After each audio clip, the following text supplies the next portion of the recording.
Inilah pengagungan kami terhadap Engkau Tuhan. Kami bersyukur kami punya Bapa yang baik. Bapa yang selalu memperhatikan dan memelihara hidup kami. Kami bersyukur buat kasih-Mu ya Tuhan.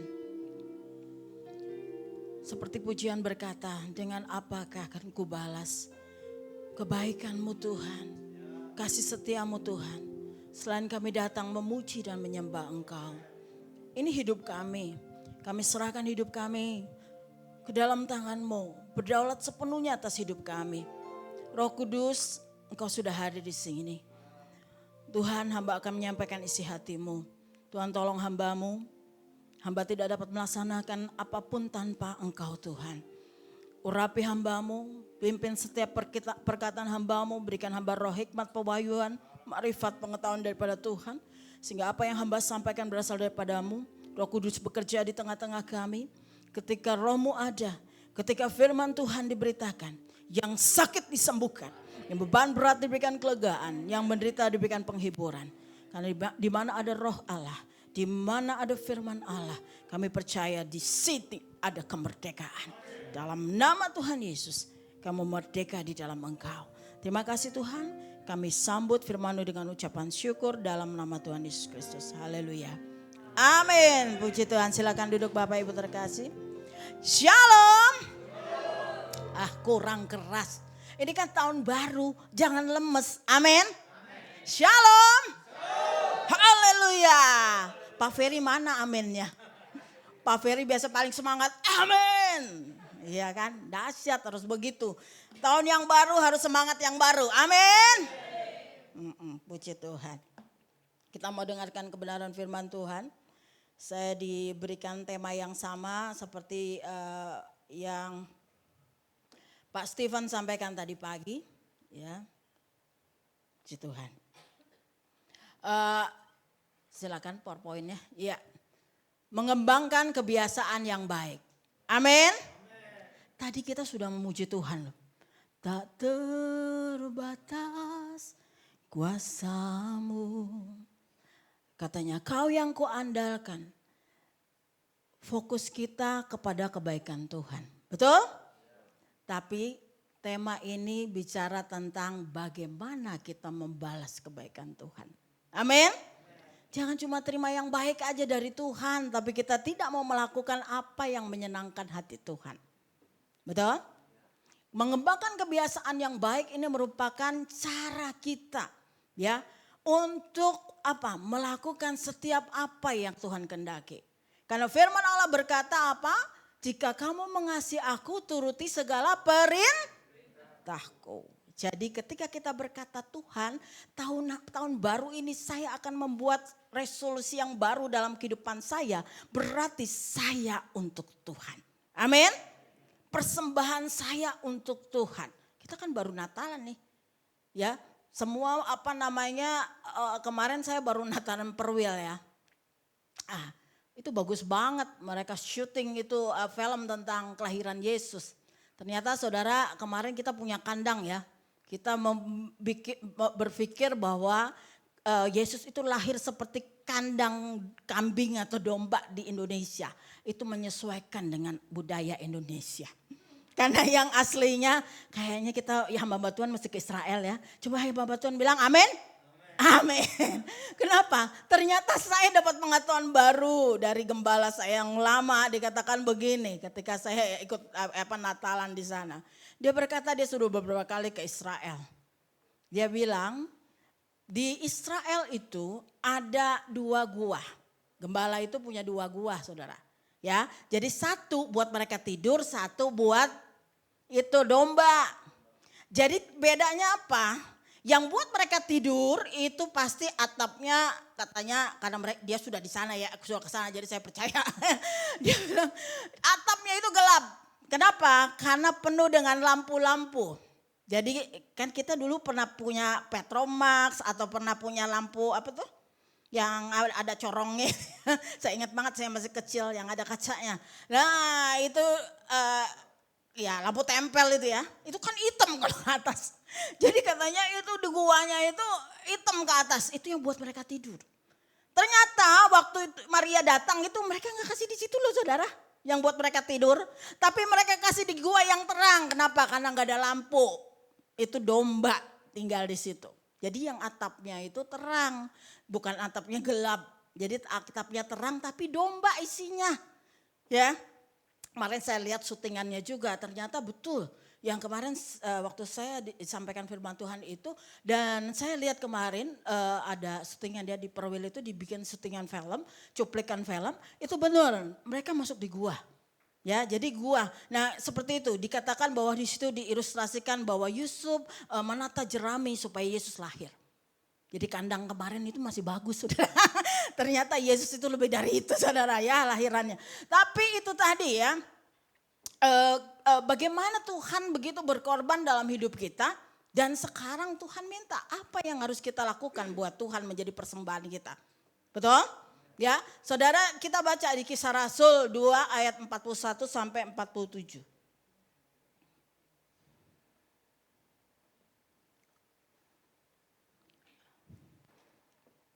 Bisa tolong di itu enggak? Enggak. Kita akan baca pakai Alkitab aja jadi, ya. Ya, Kisah 2 tentang jemaat yang pertama ya. Saya akan baca ayat yang ganjil, Bapak Ibu tolong baca ayat yang genap. Orang-orang yang menerima perkataannya itu memberi diri dibaptis dan pada hari itu jumlah mereka bertambah kira-kira 3.000 jiwa.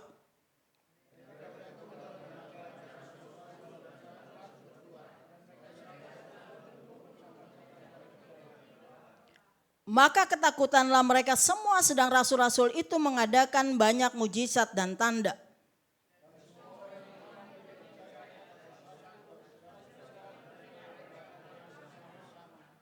Dan selalu ada dari mereka yang menjual harta miliknya lalu membagi-bagikannya kepada semua orang sesuai dengan keperluan masing-masing.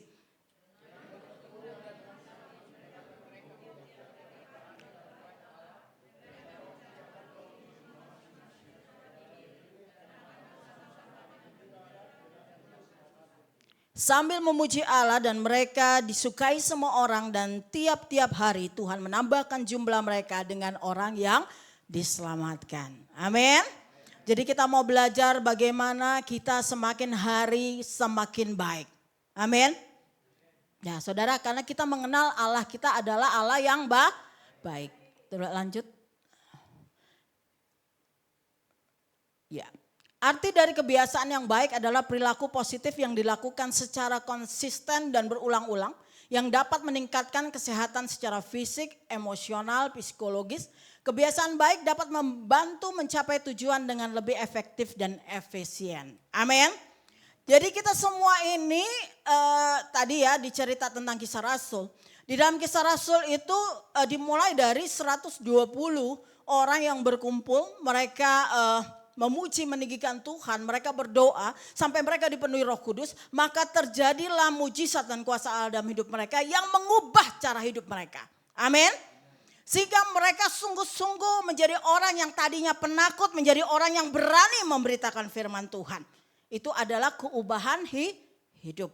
Jadi biasanya mereka itu takut ketika ditinggalkan Tuhan Yesus naik ke sorga. Mereka pikir nanti mereka akan ditinggalin Tuhan ya. Yang biasanya mereka melihat mujizat, yang biasanya mereka mengalami hal-hal yang spektakuler ikut Yesus, pembelaan Tuhan Yesus.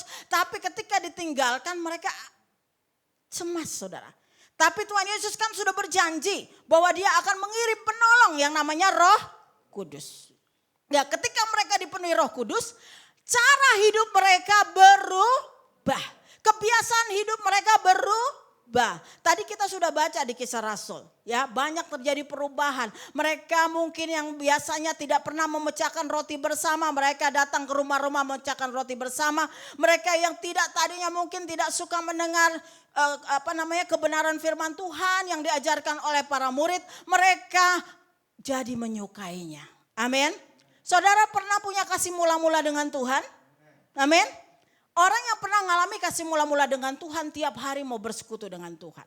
Saya ingat ya waktu saya di Jamaah Tuhan itu ikut acara retreat pemuda. Waktu saya dilawat Tuhan Akhirnya apa? Saya kalau mau pergi kuliah saya pasti pergi ke gereja. Karena di gereja saya yang dulu itu setiap hari ada doa siang. Nah, saya kuliahnya sore.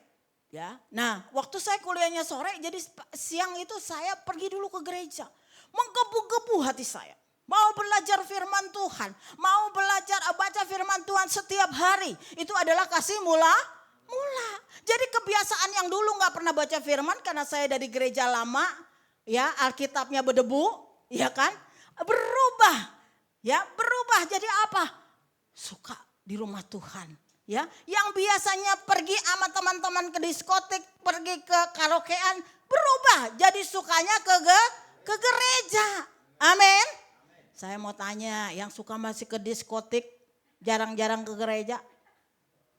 Hati-hati ya, berarti belum ada perubahan. Kebiasaan lamanya masih ikut, betul? Nah Tuhan mau itu jadi berubah semua saudara. Sampai saya pergi kuliah teman saya bilang begini, lu jadi pendeta aja. Bener-bener gue jadi pendeta, amin. Iya kenapa? Karena udah diajakin yang lama-lama udah gak mau. Berubah, betul? Kita ini harusnya waktu ketemu Tuhan Yesus ada perubahan kebiasaan yang baru dalam hidup kita, amin. Yang gak suka baca Alkitab jadi suka baca Alkitab. Betul? Yang gak suka doa jadi suka berdoa. Itu adalah jenis-jenis kebiasaan yang baru di dalam Tuhan. Ini terjadi di dalam kisah Rasul saudara. Ya, mereka punya harta, mereka bagi-bagikan buat orang-orang yang membutuhkan. Maka gereja ada pelayanan diakonia sampai sekarang. Amin. Ya biasanya saya datang sama Pak Stephen, kalau yang sakit entah bawa uang, kalau enggak bawa tentengan pasti ya kan. Nah itulah cara diakonia untuk kita saling berbagi kasih. Ya puji Tuhan, lanjut. Kebiasaan yang baik dapat terbentuk dalam 3 hal. Ya ini seorang ahli berkata, Stephen Covey ya itulah namanya ya kan. Jadi pertama ya pengetahuan informasi apa yang harus dilakukan, keterampilan bagaimana melakukannya dan keinginan kemauan untuk mengerjakannya. Saya kasih ayat di 1 Timotius 6 ayat 12 itu saya kasih ilustrasi yang lomba ya perlombaan iman. Kenapa saudara? Orang berlomba itu harus punya pengetahuan bagaimana caranya berlomba, betul nggak? Benar? Ya. Setelah dia di coach dikasih tahu cara larinya begini, mulainya begini, startnya begini supaya kamu berkemenangan. Betul? Ya. Dan waktu untuk mencapai keterampilan dia berlatih, betul nggak? Dia akan dilatih. Coba kalau kesaksiannya Pak Ferry, ya tiap kali itu di IG, Facebooknya bola ya Pak ya. Ya kan? Anaknya main bola.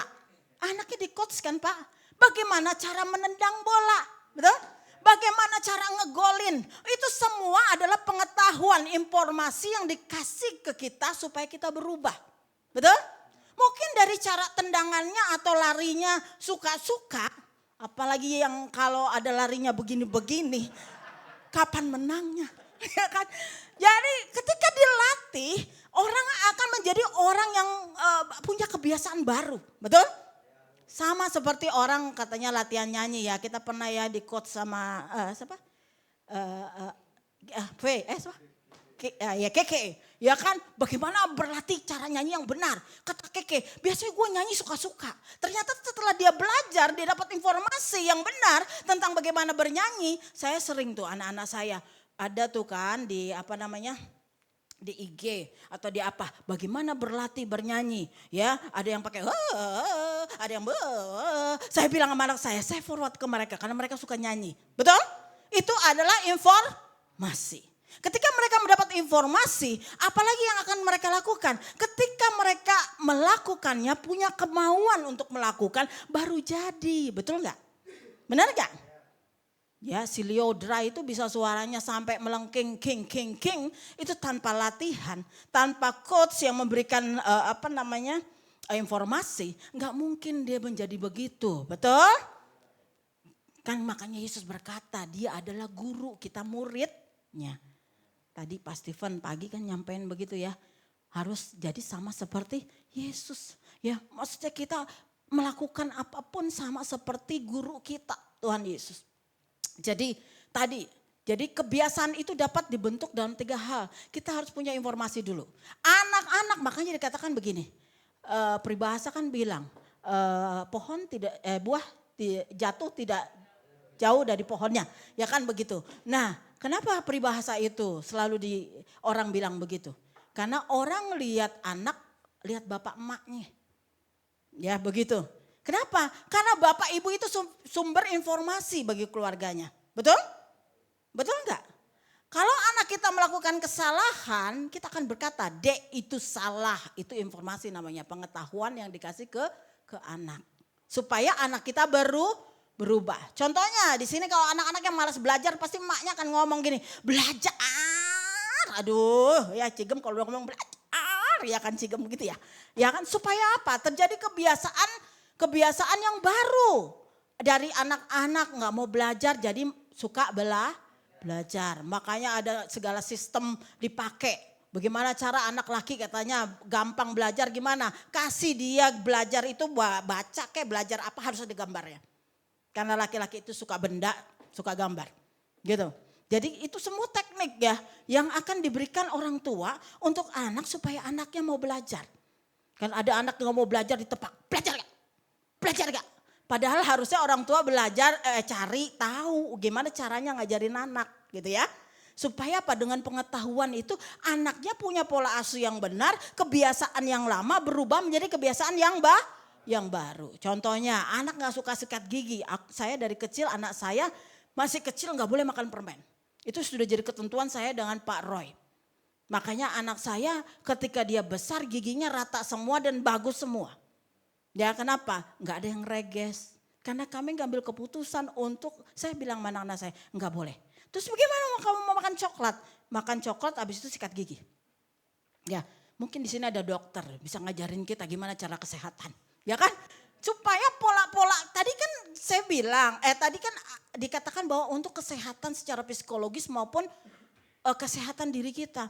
Kenapa sih Tuhan mau kita mengembangkan kebiasaan yang baik? Sebenarnya buat siapa sih? Buat diri kita. Betul nggak saudara? Amin. Buat diri kita sendiri itu paling utama. Supaya apa? Ketika kita biasa melakukan hal-hal yang baik, kita akan jadi sehat, kita akan dihargai orang, kita akan jadi berkat buat orang lain. Amin.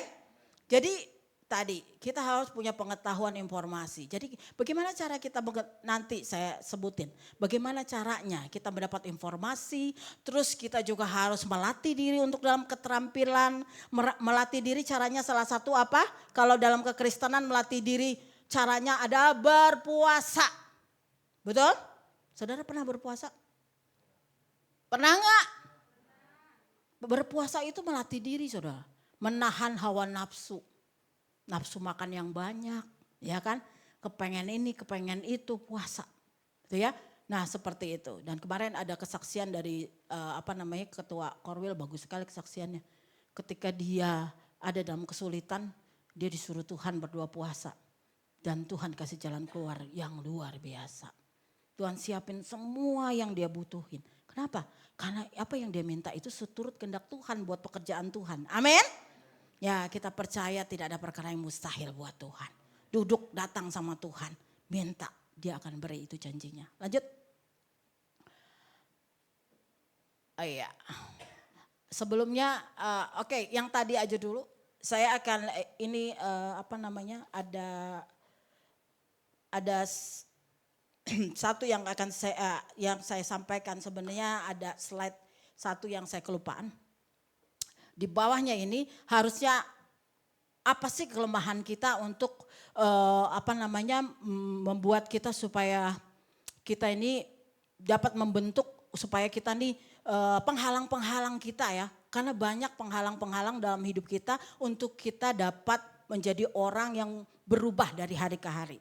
Ya, apa sih yang jadi penghalang? Adalah pertama yang jadi penghalang itu dari diri sendiri yaitu kemalasan. Betul? Jadi orang yang malas berubah kagak akan pernah berubah. Betul? Ya. Jadi kita itu enggak boleh malas. Karena Alkitab berkata orang yang malas belajar dari semut. Ya kan? Mau ekonominya berubah tapi malas. Gitu. Gak bisa.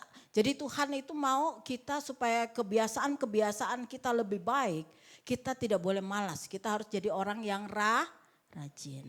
Amin. Jadi nanti setelahnya. Dan dikatakan apa? Ya. Yang kedua adalah pergaulan. Saudara, buat kita semua baik anak muda, orang tua, semua pergaulan ini sangat penting. Ya, karena di firman Allah dikatakan bahwa di akhir zaman ini terjadi masa-masa yang sulit, orang akan mencintai dirinya, orang akan gak mau berbuat baik, betul? Semua tentang dirinya, bukan tentang hidupnya bagi Tuhan atau bagi sesamanya, ya kan? Ya jadi begitu saudara. Jadi di dalam kehidupan kita hari-hari ini kalau ada pengharang-pengharang, ya Alkitab itu berkata sampai bawahnya berkata, kalau ada orang-orang yang seperti ini kelakuannya, jauhi mereka itu. Ya, saudara, pada tahun yang baru ini, saudara duduk gak di kaki Tuhan, tanya sama Tuhan, apa yang mau saya persembahkan di tahun 2025 ini kepada Tuhan. Ya, saya waktu dalam perenungan nanti saya bacain ya firman Tuhannya ya. Ya. Bahwa Tuhan menghendaki saya berbuat baik. Nanti saya akan bacakan ayatnya. Itu ayat saya sudah share ke Dr. Petra. Ya. Kenapa? Karena di tahun ini saudara, kalau saudara tidak melakukan hal yang baik, Anda akan dapat masalah dengan hidup Anda. Ya, nanti saya akan bacakan ayatnya. Ya, lanjut. 5 cara mengubah kebiasaan hidup menjadi lebih baik. 1, membaca Alkitab. Ya, tolong dibukakan, bacakan 2 Timotius 2 Timotius ayat yang ke-16 ya. Ini ayatnya salah. 1 ya. Ayat yang ke-16 ya. Mari. Tolong Pak Ferry dibacakan.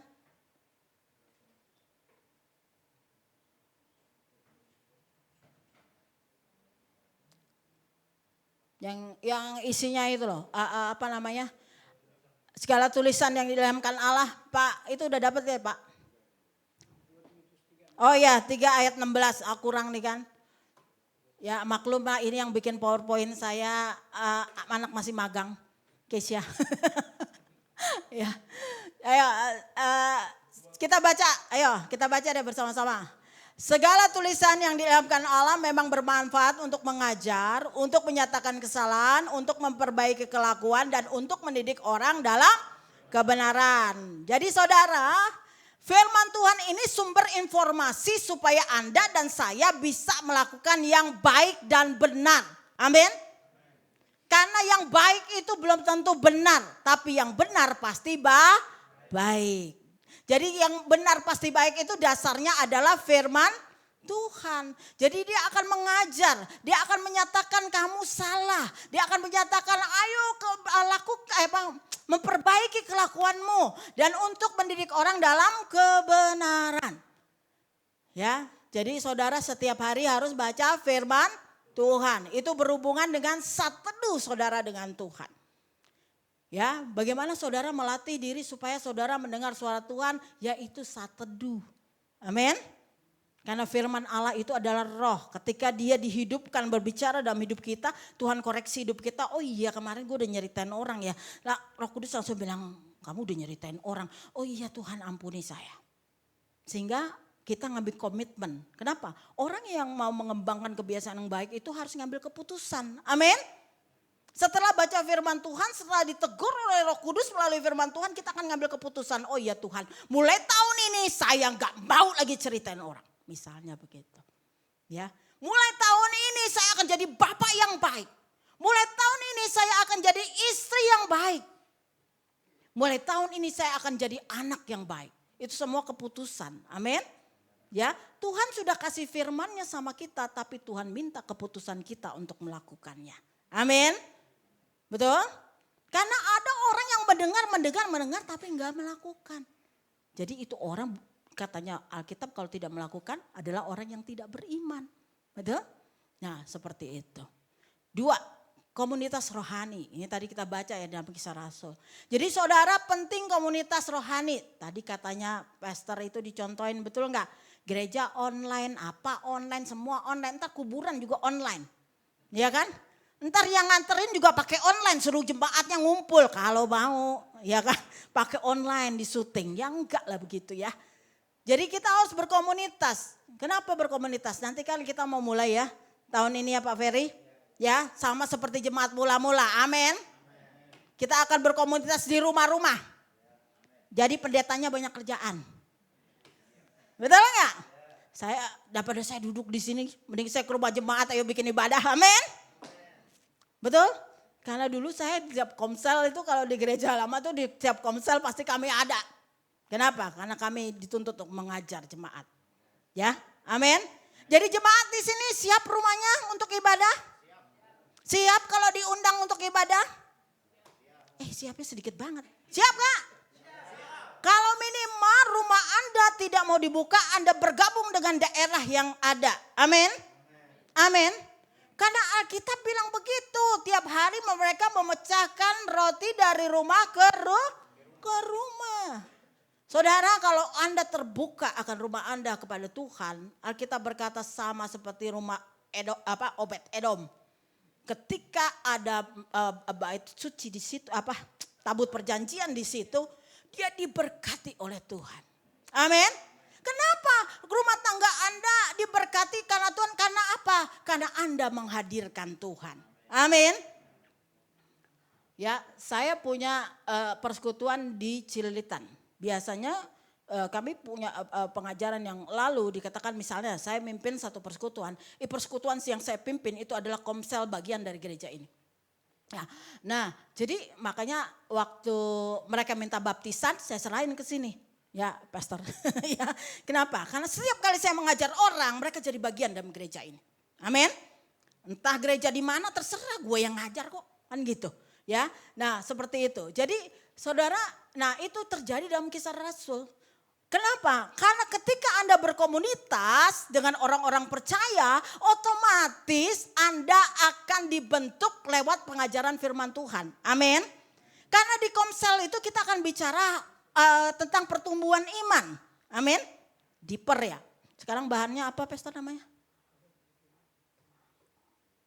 Ya, kemarin Pak Kiki bilang, saya buru-buru ya karena saya mau itu tentang Deeper. Buku Deeper. Nah, jadi saudara, jadi nanti kita akan diajar di sana bagaimana cara kita diubahkan hidupnya dari hari ke hari. Karena gereja ini punya visi untuk perubahan hidup kita. Amin.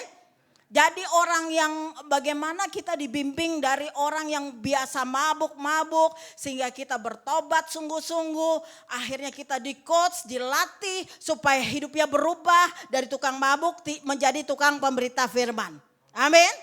Nah seperti itu. Maksudnya di komsel itu akan di-coach orang-orang untuk diubahkan.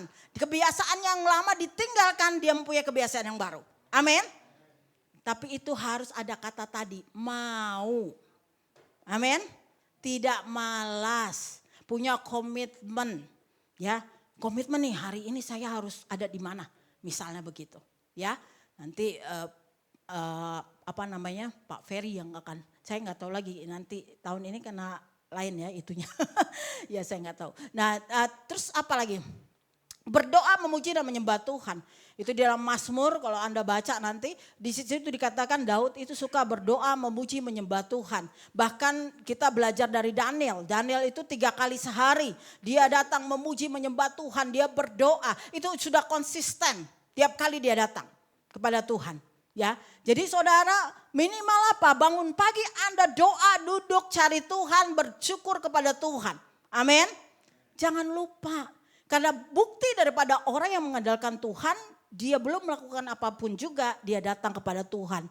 Menyembah dia, berdoa, Tuhan terima kasih ya buat hari ini Engkau masih kasih kehidupan buat aku. Kadang-kadang terpikir gak sama Anda, tiba-tiba gak kebangun. Tapi saya ketika saya bilang begini, Tuhan terima kasih saya sudah kebangun. Kalau saya gak kebangun pun ya itu rencana Tuhan. Betul gak? Benar gak? Kadang-kadang orang takut banget sih mati. Benar gak? Ada di sini yang takut mati? Ntar ayatnya bilang, barang siapa takut kehilangan nyawanya, engkau akan kehilangan nyawanya. Betul? Enggak usah takut mati. Ada orang sudah sakit lama aja nggak mati-mati. Kemarin saya di persekutuan saya ibu-ibu ya, dia bilang, saya tegur loh ketika dia bilang kata begini, Evi, saya selalu bilang sama Tuhan, kemarin saya sempat gak sadar. Wah, saya denger loh orang ngomong apa walaupun saya nggak sadar. Terus saya bilang begini, dia bilang ngomong gini, saya udah bilang sama anak-anak saya, mama nggak takut mati. Jadi kalau mama dipanggil Tuhan ya mama akan mati gitu kan. Dia bilang, malah happy kata dia gitu. Bagus banget imannya ya kan. Tapi akhirnya saya tegur begini, tante maunya mati apa hidup? Ya kan? Kenapa? Karena kesaksiannya bilang begini. Kemarin Evi, saya ditumpangin tangan sama pendeta, kayaknya kalau pendeta luar negeri, Abdul gitu ya kan, pendeta hitam ya kan, pendeta hitam dari Nigeria mendoakan tante untuk kesembuhan. Tante percaya nggak? Percaya, jangan minta mati saya bilang. Amin. Masa bertentangan keduanya, satu minta mati, satu minta hidup, Tuhannya bingung. Akhirnya setengah mati setengah hidup. Betul?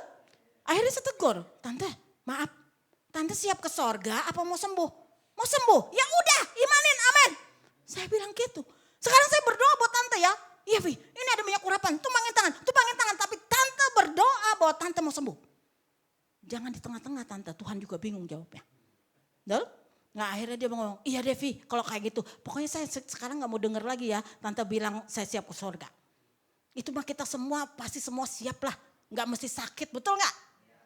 Kalau Anda ditanya sama Tuhan, siap gak ke sorga? Siap Tuhan. Betul? Makanya jangan bikin dosa. Harus kebiasaan yang buruk itu ditinggalkan. Betul? Jadi kebiasaan-kebiasaan yang baru di dalam Tuhan itu harus semakin digiatkan. Ya tadi dikatakan orang di perjanjian dalam jemaat mula-mula mereka suka bersekutu, mereka suka mendengar firman Tuhan, mereka suka berbagi ya. Nah seperti itu. Beribadah di hari Minggu, di tengah minggu. Itu Ulangan 10 ayat 20 itu berkata kita harus beribadah kepada Tuhan Allah. Betul? Saya dari tadi saya gangguin Pak Edi ya sama istrinya. Aduh saya bilang, saya kalau ada jemaat yang tidak datang, ketika mereka datang saya bilang, saya absen loh. Pak Edi sama istrinya ketawa. Saya bilang liburan ya. Ya kan? Ya, jadi jemaat kalau di sini ada yang gak datang, ketika Anda datang saya bilang, saya absen nih sekarang datang. Ya kan?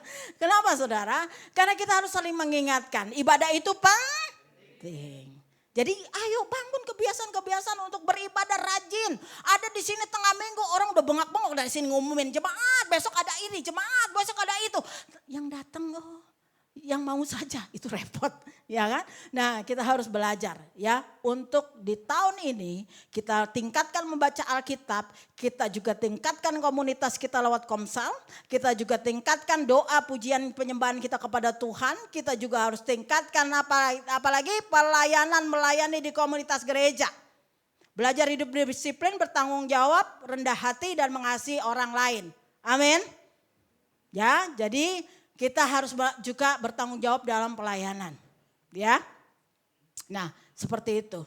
Ya, jadi saudara, mari kita cara mengubah kebiasaan hidup menjadi lebih baik dimulai harus hubungan kita dengan Tuhan dulu. Amin. Itu harus nomor 1. Ya. Kenapa? Karena ketika kita tidak membangun hubungan dengan Tuhan, omong kosong saudara bisa mengubah kebiasaan hidup yang baik. Ya.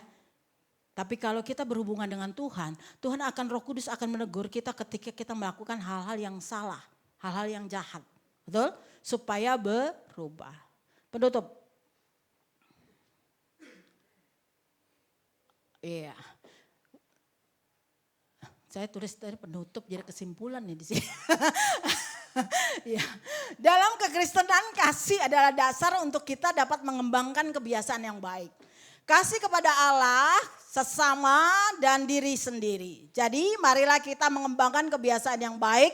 Karena kita adalah anak Allah yang diperlengkapi untuk berbuat baik. Dan kita akan dimampukan oleh pertolongan Roh Kudus. Amin. Amin. Puji Tuhan. Jadi saudara di dalam 2 Timotius 3 ayat 16, Efesus 2 ayat 10. Itu bicara bahwa kita ini harus jadi orang-orang yang berbuat baik. Kenapa? Karena ketika kita ditebus oleh darah Yesus, Tuhan sudah memperlengkapi kita dengan perbuatan baik. Kalau Tuhan sudah memperlengkapi kita dengan perbuatan baik, berarti kita harus melakukannya. Amin. Betul? Itu yang namanya terima kasih kepada Tuhan. Amin. Ya kan? Kalau kita kan biasanya doa gitu. Tuhan, terima kasih Tuhan sudah berbuat baik sama saya. Tadi kan nyanyi tak terbatas kuasamu, tak terbatas kasihmu. Tapi Tuhan bilang kok cuma buat lu aja. Gimana buat sesamamu? Nah seperti itu. Betul? Jadi kita harus melakukan kebaikan karena kita sudah mendapatkan segala sesuatu yang baik dari Tuhan. Amin. Dan Tuhan memperlengkapi kita untuk berbuat baik. Amin. Nah sekarang ayat penutup ini yang saya akan bacakan sama saudara di Roma 2. Ayat yang ke-6.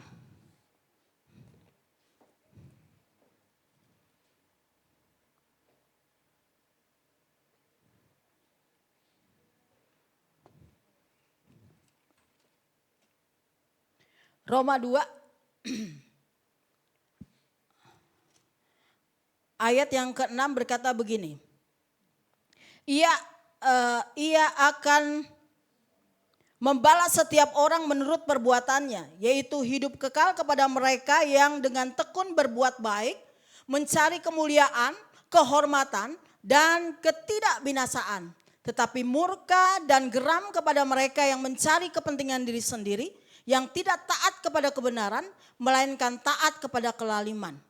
Penderitaan dan kesesakan akan menimpa setiap orang yang hidup yang berbuat jahat.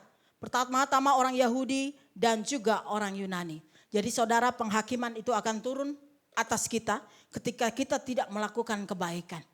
Kenapa? Karena Tuhan sudah beri kemampuan buat kita untuk melakukan kebaikan, tapi kita berlaku yang jahat. Ya, jadi mulai hari ini ingat tahun 2025 yang kita lakukan adalah hal yang baik. Jauhkan diri dari kejahatan. Karena Tuhan akan murka ketika kita melakukan kejahatan.